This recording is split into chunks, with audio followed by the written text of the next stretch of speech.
மக்களுக்கு நல்லது பண்றதுக்கு அரசியலுக்கு வாங்கடா, கொள்ளை அடிக்கிறது கொலை பண்றதுக்கு அரசியலுக்கு.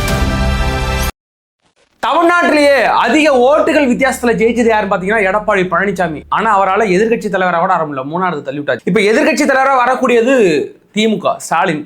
ஆனா அவரே தோக்கடிச்சு வீட்டுல வச்சு சரி விஜயாவது சிஎம் வந்து உட்கார்ந்துருவாருன்னு பார்த்தா அவனையும் சிஎம் விடல. என்ன நினைச்சுக்கிட்டு தான் நீங்க ஓட்டு போட்டீங்கன்னு சொல்லுங்களேன். சைக்கோ மென்டாலிட்டியில கூட ஓட்டு போட்டு பாங்க நம்ம பசங்க தமிழ்நாடே அல்லோல பட்டு நிக்குது, யாரு சிஎம் வர போறா அப்படிங்கிறதுல. சரி வாங்க, அதாவது நிறைய கன்ஃபியூஷன்ஸ் வந்துகிட்டு இருக்கு. விஜய் அவர்கள் பதவி ஏற்பாரா மாட்டாரா, அதுக்கு பிறகு அதிமுகவும் திமுகவும் இப்ப கூட்டணி சேருகிறதே உண்மையா பொய்யா, விஜய் அவர்கள் பதவி ஏற்பதுல பாஜக மிகப்பெரிய சதித்திட்டம் தீட்டுகிறது, அதனாலதான் ஆளுநர் தற்போது வரை அதற்கு அனுமதி கொடுக்கவில்லை. எதற்காக அனுமதி கொடுக்கவில்லை? அதற்கு பிறகு விசிகாவும் கம்யூனிஸ்டும் தற்போது விஜய் நோக்கி நகருகிறார்களா கேட்டாலும் அதுவும் பெரிய டவுட்டாக இருக்கு. சரி, பாமக நம்மளுடைய ராமதாஸ், அன்புமணி ராமதாஸ் வரேன்னு சொன்னாரு, அவர் வருவாரா மாட்டாரா, 4 சீட்டு தொக்கா கட்சியுமே அப்படின்னு இருக்காங்க. அதற்கு பிறகு காங்கிரஸ் விஜய் அவர்களுக்கு ஆதரவு தெரிவித்திருக்கிறது தெரியும். அது வந்து பல தமிழர்கள் மத்தியில், தமிழ் உணர்வாளர்கள் மத்தியில் சில சஞ்சலங்களை, குழப்பங்களை, மன வருத்தங்களை ஏற்படுத்திருக்கா, கண்டிப்பாக ஏற்படுத்திருக்கு, எனக்கு உட்பட. அதான் உண்மை. சரி, என்ன நடந்துகிட்டு இருக்குது தமிழ்நாட்டில் வாங்க பார்க்கலாம். நான் உங்கள் யங் தாத்தா.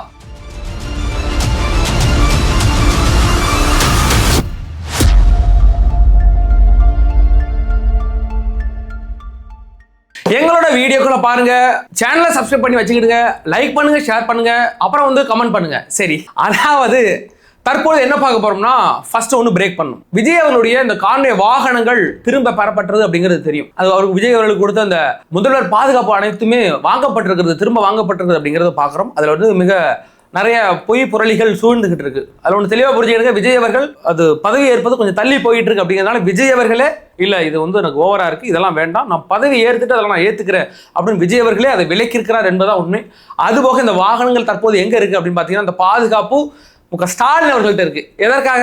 அவர் தான் தோத்து போயிட்டாப்பல, இன்னாத்துக்கு கொடுத்துக்கிறீங்க அவருக்கு அப்படின்னு கேட்டீங்கன்னா, அவர் ஏற்கனவே ஆளுநர் அவர்களுக்கு என்ன சொல்லியிருந்தாருன்னா, ராஜினாமா கடிதம் கொடுத்திருந்தார். அந்த ராஜினாமா கடிதம் அவர் ஏத்துக்கல. அவர் என்ன சொல்லியிருக்காருன்னா, அடுத்த ஆட்சி வரும் வரை, அடுத்த அரசு பொறுப்பேற்கும் வரை நீங்கள்லாம் இருக்கணும்னு சொல்லியிருக்கிறாங்க. தற்போது வரை ஸ்டாலின் அவர்கள் தான் முதலமைச்சர், மாண்புமிகு முதலமைச்சர் ஸ்டாலின் அவர்களே குட் மார்னிங். அப்படியாக இருக்க பட்சத்தில் தற்போது அந்த வாகனங்கள் திரும்ப பெறப்பட்டது விஜயின் பேரிலே. அவர் சொன்னது காரணம் தான் போயிருக்கு. அதனால தாவேகாவில் உள்ள தோழர்கள் சில குழப்பம் அடைஞ்சிருக்காங்க. திரும்ப பெறப்பட்ட ஏதோ சதி நடக்குது அப்படின்ற மாதிரியான ஒரு மனநிலை இருக்கிறது. அது அனைவே ஒரு கட்டுக்கதைகள். விஜய் அவர்களே வாங்கி திரும்ப வேண்டாம்னு சொல்லியிருக்கிறார் அப்படிங்கிறதா உண்மை. அதற்கு பிறகு விஜய் அவர்கள் பதவி ஏற்பதில் ஆளுநர் பெரிய ஆட்டம் காண்பிக்கிறாரா அப்படின்னு கேட்டால் ஆட்டம் காண்பிக்கிறார் என்பதுதான் உண்மை.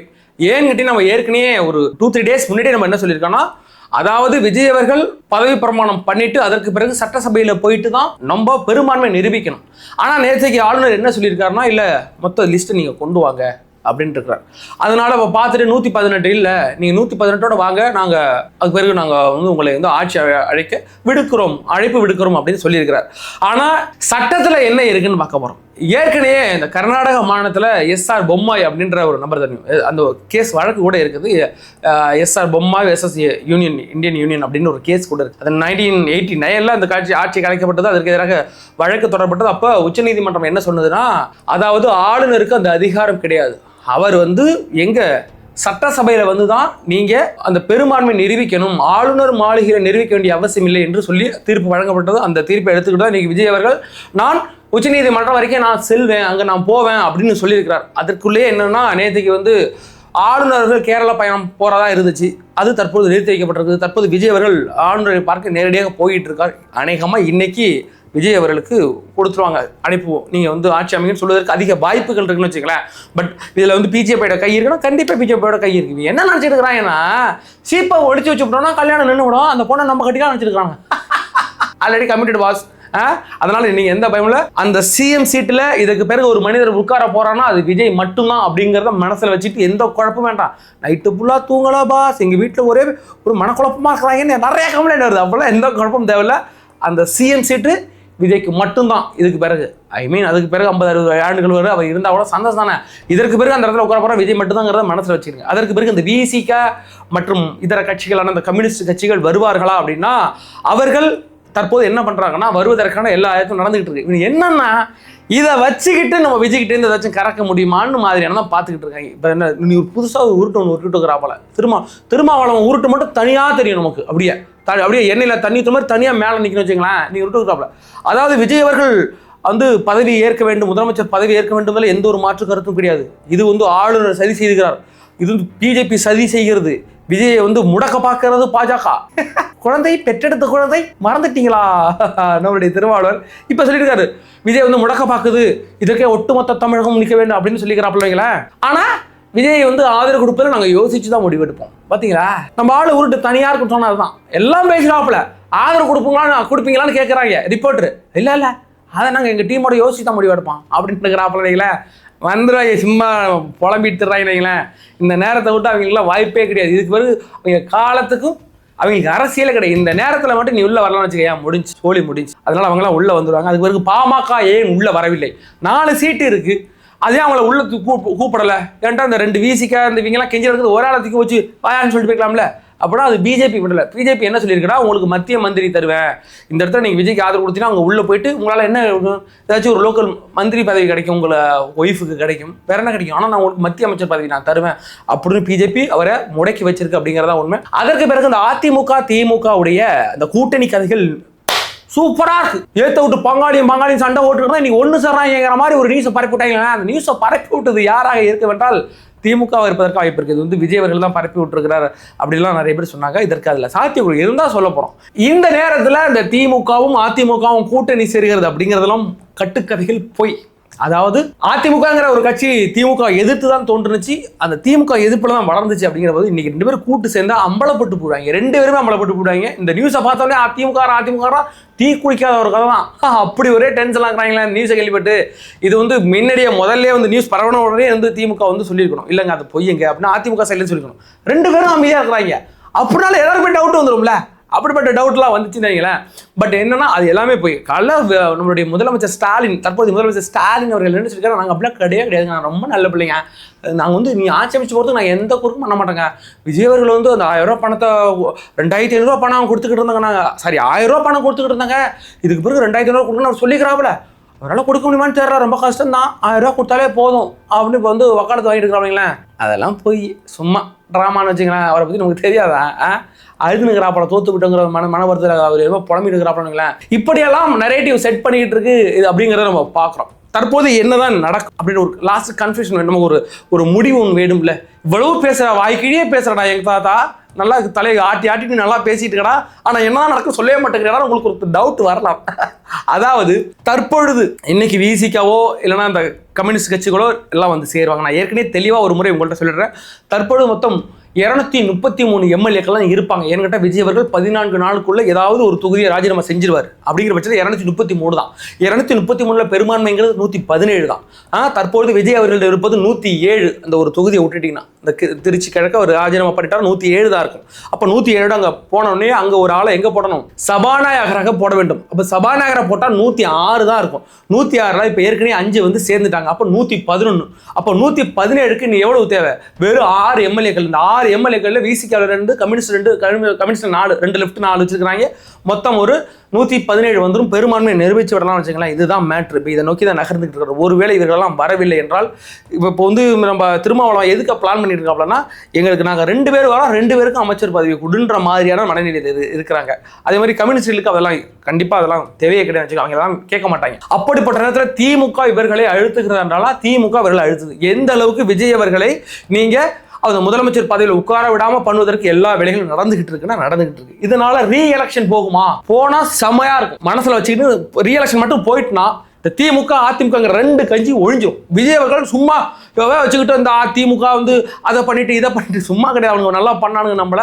அதை வச்சு விஜய் அவர்கள் செமையா ஒரு நரேட்டிவை செட் பண்ண, அந்த நரேட்டிவ் செட் பண்ணி தான் இன்னைக்கு விஜய் அவர்களுக்கு 108 எம்எல்ஏ சீட்டு கிடைச்சிருக்கு. ஆனா நீ எம்எல்ஏ சீட்டு வரைக்கும் போயிட்டு அந்த இடத்துல அந்த மனுஷனை உட்கார விடாம திருப்பி வெளில கொண்டு வந்தான்னு வச்சுக்க ரீ எலெக்ஷனுக்கு ஒட்டுமொத்த தமிழ்நாடு கொந்தளிச்சு போய் இன்னைக்கு 234 இடங்களிலையும் தாவேகா வெற்றி பெற்று இவங்களுக்கு அரசியல் எதிர்காலமே இல்லாமல் அழிச்சு விட்டுருவாங்க. புரியுதா? அதனால அவங்களே நினைப்பாங்கன்னா எப்படியாச்சும் என்னமோ பண்ணிட்டு போ அப்படிம்பாங்க. ரீ எலெக்ஷனை வரவிடாத அளவுக்கு தற்பொழுது அதிமுகவுமே அதனால தான் நாங்கள் ரொம்ப சப்போர்ட் கொடுப்போம். ஏன்னா இருக்கிறதையும் மாறிட்டு போடுவாங்க. அந்த ஆளு ஏற்கனவே பாதி கட்சியை கொண்டு பனையூர் வச்சுக்கிறா போல. இப்போ 47 எம்எல்ஏ வச்சு தான் நம்ம ஓட்டிக்கிட்டு இருக்கிறோம். அப்படிங்கிற பட்சத்தில் இவங்க என்ன நினைப்பாங்க, அதாவது எப்படியாவது விஜய் வந்து எம்எல்ஏ ஆகிட்டு போட்டுன்னு அதிமுக நினைக்கிறதுல உண்மைதான். ஆனால் திமுக இதை தடுக்கிறது பெரிய அளவில் தடுத்துக்கிட்டு இருக்காங்க. ஏற்கனவே அவங்க காங்கிரஸ் மேலே கடுப்பாக இருக்கிறாங்க. அப்படிங்கிற பட்சத்தில் இப்போ என்ன நடக்கும்? ஒன்று விஜய் அவர்கள் அந்த சீட்டில் உட்காரணும், அப்படி இல்லைன்னா ரீ எலெக்ஷன் நடக்கும். இது ரெண்டுல ஒன்று நடக்கும். இதில் ரீ எலெக்ஷன் நடந்தால் வெரி வெரி பெட்டராக இருக்கும். தேவையில்லாம் அந்த பாவசம் மூட்டி நம்ம சம்மந்தத்துக்கு தேவையில்லை. இந்த காங்கிரஸ் கட்சிக்காரங்க எனக்குன்னா கடுப்பாக இருக்குது. ஐ மீன் தற்போதும் சொல்லுகிறேன், நான் தாவேகாவின் யூடியூபர் கிடையாது, தாவேகாவுக்கு ஆதரவு பெற்ற யூடியூபர் அப்படிங்கிறது இன்னொரு முறை சொல்லுறேன். நிறைய பேர் சொல்லியிருந்தீங்க தலைவர் பிரபாகரனை வச்சுட்டு நீங்கள் எப்படி காங்கிரஸ் சேர்ந்தது பிறகும் தாவேகாவுக்கு சப்போர்ட் பண்ணுறீங்கன்னு கேட்டிருந்தீங்க. நான் என்னுடைய புதிய வியூவர்ஸுக்கு அது புரியாது, என்னுடைய பழைய வியூவர்ஸுக்கு நல்லாவே தெரியும். நான் உள்ளே வரும்போதே சொன்னேன், எலெக்ஷன் நெருங்கும் போது சொன்னேன், நான் ஒரு தாவேகா ஆதரவு பெற்ற, ஐ மீன் தாவேகாவுக்கு ஆதரவு கொடுக்க வெளியிலேருந்து ஆதரவு கொடுக்கக்கூடிய ஒரு இண்டிபெண்டன்ட் யூடியூபர் அப்படின்னு சொல்லிடுவேன். இந்த எலெக்ஷன் முடிஞ்சு இதெல்லாம் முடிஞ்சதுக்கு அந்த மனுஷனை கூட உட்கார வச்சது பிறகு அவரை எதிர்த்தே நான் உட்காந்து கேள்வி கேட்போம்னு சொல்லியிருக்கோம். அதனால நாங்கள் மக்களின் குரலாக ஒழித்துக் கொண்டிருப்போம். அதனால் நாங்கள் நடுநிலைவாதின்னு உருட்ட விரும்பவில்லை. நாங்கள் நடுநிலைவாதிலாம் கிடையாது.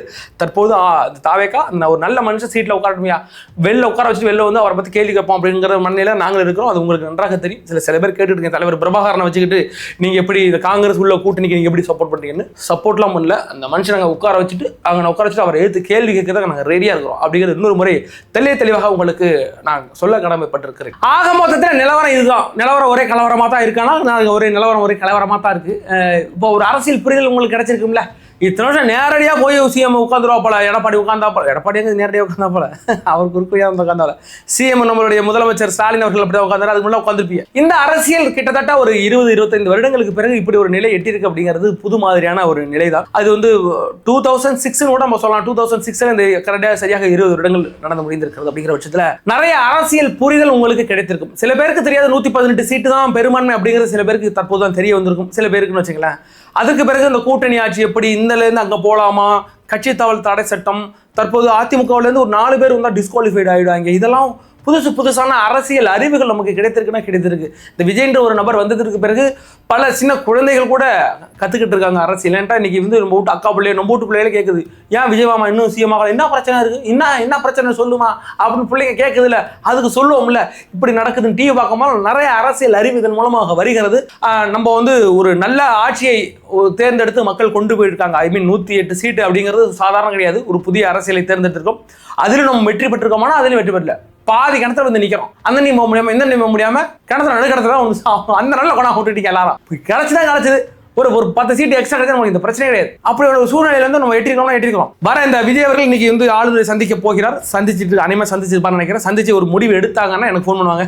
எனக்கு ஃபோன் பண்ண மாட்டாங்க. நமக்கு நியூஸ் வரும். நியூஸ் வந்துன்னா அதற்கு பிறகு அந்த ஆளுநர் அவர்கள் விஜய் அவர்களே ஆட்சி அழைப்பாரா இல்லையா, இல்லைன்னா மறுபடியும் நம்ம நீதிமன்றத்தை நாடினா கன்ஃபார்மா உடனடியாக வழக்காக அதை எடுத்து விசாரிச்சு உடனே நீங்கள் வந்து பதவி ஏற்புன்னு சொல்லுவாங்க. பதவி ஏற்றுவாங்க. அதுக்கு பிறகு பதவி ஏற்றுட்டாலே எல்லாம் முடியாதுரும். நம்ம வந்து இந்த விசிகா ஈசிகா ஹூசிகா எல்லா கட்சியும் கிடுகிடுக்கு நம்ம பக்கம் வந்துடுறாங்க. டோன்ட் வரி, இன்னொரு முறை தெளிவாக சொல்லுகிறேன். அந்த சிஎம் சீட்டில் இதுக்கு பிறகு ஒரு நபர் உட்கார வேண்டும் என்றால் அது விஜய் அவர்கள் தான் உட்காருவார். அதில் எந்த மாற்றமும் இருக்காது அப்படிங்கிறத ஒன்றபடி சொல்கிறேன்.